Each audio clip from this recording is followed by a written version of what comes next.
తిరుపతి జిల్లాలో భారీ సైబర్ మోసానికి సంబంధించిన ఘటన వెలుగులోకి వచ్చింది.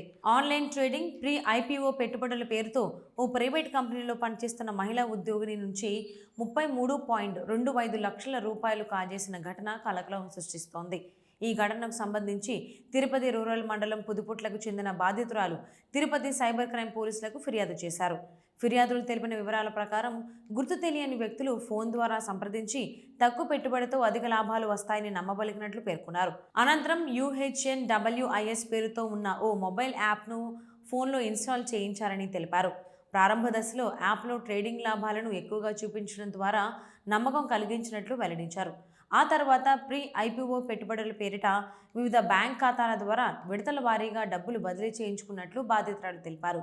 లాభాలు వస్తున్నాయనే నమ్మకంతో మొత్తం 33.25 లక్షల రూపాయలు పంపినట్లు ఫిర్యాదులో పేర్కొన్నారు. అయితే లాభాలను ఉపసంహరించుకోవాలంటే ముందుగా 20% కమిషన్తో పాటు అదనపు ప్రాసెసింగ్ ఛార్జీలు చెల్లించాలని సైబర్ నేరగాళ్లు డిమాండ్ చేసినట్లు తెలిపారు. మరింత డబ్బు పంపాలని ఒత్తిడి చేయడంతో అనుమానం వచ్చి ప్రశ్నించగా ఫోన్ నంబర్లు పనిచేయకపోవడం, యాప్ సపోర్ట్ ఛానళ్ల నుంచి ఎలాంటి స్పందన రాకపోవడంతో మోసానికి గురైనట్లు గ్రహించినట్లు వెల్లడించింది ఆమె. ఫిర్యాదు అందుకున్న తిరుపతి సైబర్ క్రైమ్ పోలీసులు కేసు నమోదు చేసి దర్యాప్తు ప్రారంభించారు. ఈ మోసానికి ఉపయోగించిన బ్యాంక్ ఖాతాలు, డిజిటల్ లావాదేవీలు, ఆన్లైన్ లింకుల వివరాలను సేకరిస్తున్నట్లు తెలిపారు.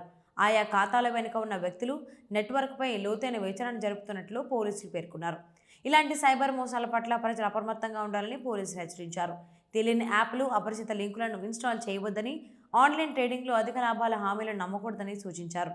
డబ్బులు బదిలీ చేసే ముందు పూర్తి స్థాయిలో ధృవీకరణ చేసుకోవాలని, అనుమానం కలిగితే వెంటనే పోలీసులను సంప్రదించాలని సూచించారు.